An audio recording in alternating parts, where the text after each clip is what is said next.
It's 2 o'clock, good afternoon, and welcome to LJ News. Natasha Darcy began hounding grazier Mathew Dunbar to change his will just months after meeting him on a dating website at the end of 2014. Don't forget, you need to change your will, and can you promise to do one thing for me this week?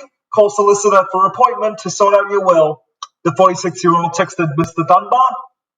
Less than 6 months after they met, he had left his multi-million-dollar sheep farm Pandora in the small and misty town of Walcha near Tamworth on the state's northern tablelands. By this stage, Darcy was back in jail for breaching her parole, having served time for sedating her estranged husband Colin Crossman and burning down their family home while he slept in 2009. While Darcy was in custody, Mr. Dunbar helped to care for her 3 children until she returned to Walcha in 2016. It was well known the 42-year-old father was desperate to find love and a family, and Mr. Dunbar was over the moon when he thought he had found a family he could care for. But 8 months after Darcy got out of jail, Mr. Dunbar was dead.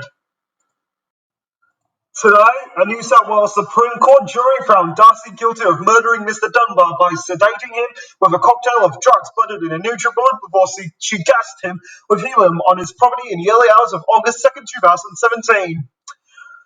Coincidentally, Darcy's estranged husband, Mr. Crossman, was the first paramedic on the scene after Mr. Dunbar was murdered.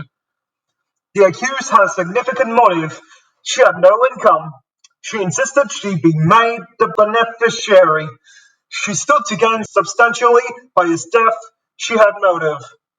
Crown prosecutor Brett Hatfield told the 7 men and 5 women of the jury in the final moments of his closing address. He may have desperately wanted love and a family, but what did he get?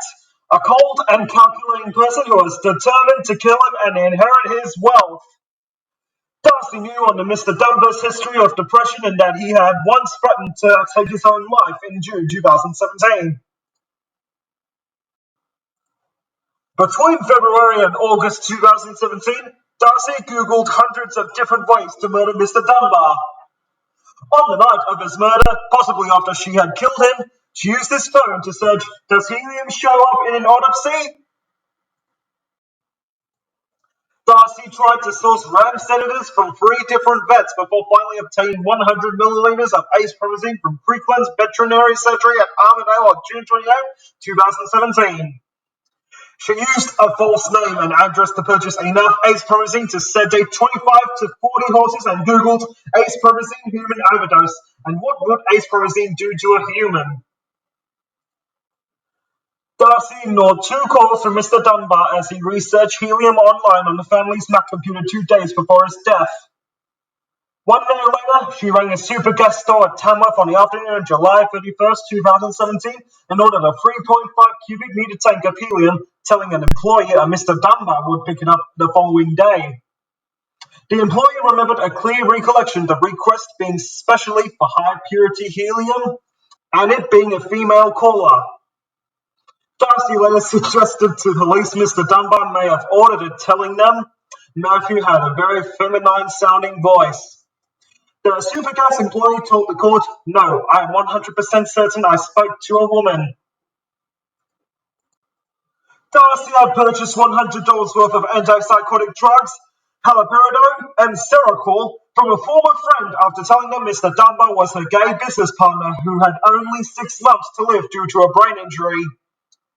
Darcy said she needed the drugs to help Mr. Dunbar sleep and that he had not been given strong medication because this would cause his tumor to grow.